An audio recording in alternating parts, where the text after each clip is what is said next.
Let's go to Westminster now, shall we, and speak to Matthew Pennyhook, who joins us now from College Green. Good to see you this morning, Minister. Look, I know that you're here to talk about the housing brief, but we are just speaking about Sara Sharif, the most horrific case, I'm sure you agree, let down by everyone supposed to protect her, the courts, the police, the social services, teachers. Reports in the papers today that 15 chances were missed to stop her being savagely murdered by her father and her stepmother. Why does this keep happening in this country? What can we do to protect other children from dying in such a brutal way? Well, you're absolutely right that this young girl, who obviously had such a zest for life, was subject to the most unspeakable abuse by those who should have been caring for her. And it's right that the father and stepmother have been brought to justice.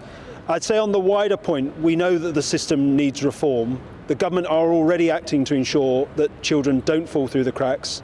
We're introducing landmark reforms to overhaul children's social services. We're also looking at how we can introduce greater protections for those who are homeschooled to ensure that that route can never conceal abuse. But we accept absolutely that reforms need to happen, and we'll be learning the lessons from this case, because you're right, it's not an isolated incident. Too many children suffer abuse and violence at the hands of those who should be caring for them. No, well, let's see what you can bring in. Let's hope it makes a difference. Yeah. On this house building thing, I mean, there's a lot of hoo-ha over these plans to change planning regulation. You know, building on brownfield sites. Well, yes, fair enough. Building on grey field sites, which is this new thing. There is concern that this is just bypassing local residents, bypassing the concerns that a lot of people will have about building in their area. Is the Labour government just determined to plough ahead with this building without listening to people? We are determined to tackle the housing crisis, to boost economic growth by meeting our Plan for Change milestone of 1.5 million new homes in this Parliament. But I would take issue with the fact that your assertion that we're just bypassing local communities. We want local communities involved early on with the production of local plans, because local development plans are the best way for individual communities to shape development in their areas and to come to a view as to how housing should be developed and where it should go. But it does have to be a conversation about how and where it goes rather than whether it happens at all. And that's because we've got an entrenched housing crisis in England. And you will all know, your viewers will know, what that crisis means for people out there. It means 1.3 million people languishing on social housing waiting lists. It means a generation locked out of home ownership. And to our shame as a nation, it means nearly 160,000 homeless children will be living in temporary accommodation this Christmas. So the status quo is not sustainable. We won't accept it. We are going to push local authorities across the country to help us get Britain building again. But we want that to be done via local plans which communities contribute to. A large part of this plan, as Stephen says, is building on grey belt land. How are you defining that? So we put forward a definition of grey belt land in our consultation in July, and we'll be announcing a final definition to the House of Commons later today. But what we are trying to get at with grey belt land is the fact that we know that there are lots of parcels of land within the green belt which are poorly performing, which are low quality. So they might be previously developed land, maybe disused petrol stations, abandoned car parks, might just be very low quality scrub land. And what we're saying to local areas is, meet our mandatory higher housing targets. In the first instance, try to do that through previously developed brownfield land. But where you can't do that through brownfield land, yes, please review your green belt. Please look to release from the green belt the most low quality performing land so we can get those homes built. And really importantly, and I think this is something that we've got to really stress to communities out there, what we are saying is when any land will be released through the green belt, we are going to ensure that golden rules apply, which will see more additional housing, affordable housing come forward on those sites, better infrastructure and better access to green and open space.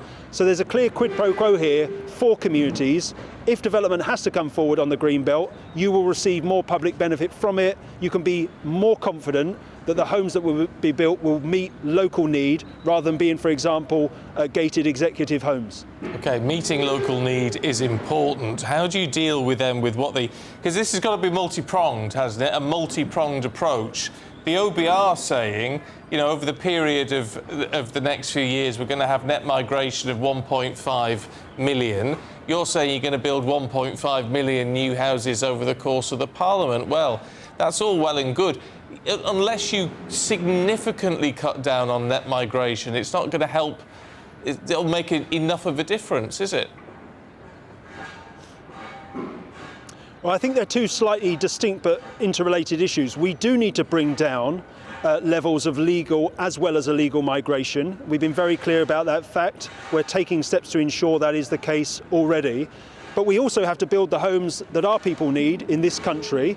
And 1.5 million new home target, we think, is essential in terms of the scale of the challenge we face to doing that. But I think it's a bit too simplistic, if I'm honest, to just read across current legal and migration figures and say that we are not bringing forward enough homes. We know that the majority of new homes built by developers go to existing UK nationals. We know when it comes to social housing, for example, that there are already in most parts of the country local residency rules in place. So it's not the case that, I think it's partly the sort of assertion you're putting to me that all the new homes we will build will go to people that aren't UK nationals. But we have got to have a housing system that is geared towards meeting housing need in full across the country. And I think that is an emerging point of difference between us and the Conservatives and some local leaders out there who say, no, we don't think there's any need for us to meet these targets. We're sort of happy with the way things are. We're not happy with the way things are. As I said, the housing crisis is acute, it's entrenched, it's blighting lives, and it's holding our economy back. And the planning reforms we're introducing today are not the whole solution, but they're a big part of the solution to ensuring we're boosting housing supply and unlocking economic growth. Can I ask you about the farmers' protest yesterday? Thousands of farmers down in London, hundreds of tractors outside Westminster and outside the Houses of Parliament. Did you go down and speak to the farmers?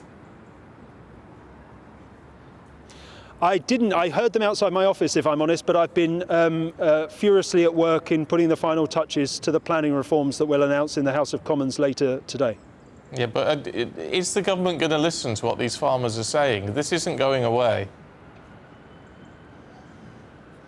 Well, we understand the concerns that have been expressed by farmers, but we think the proposals we've put forward and taken forward on inheritance tax are fair. They will only affect a very small minority of farms across the country, and they are an essential part of trying to fix the foundations, put our public finances on a firm footing, given the dire inheritance that we picked up when we came into office, including that £22 billion black hole. So we did have to make some difficult decisions, but we think this is one of the right decisions we've made as part of a budget which is, as I've said, intended to fix those foundations, help the country move on, help us get into the business of national renewal, taking forward the various milestones we've outlined as part of our plan for change, including that very stretching but we think achievable target of building 1.5 million new homes in this Parliament. Okay, Matthew Pennycook, we are running out of time with you, I'm afraid, but thank you very much.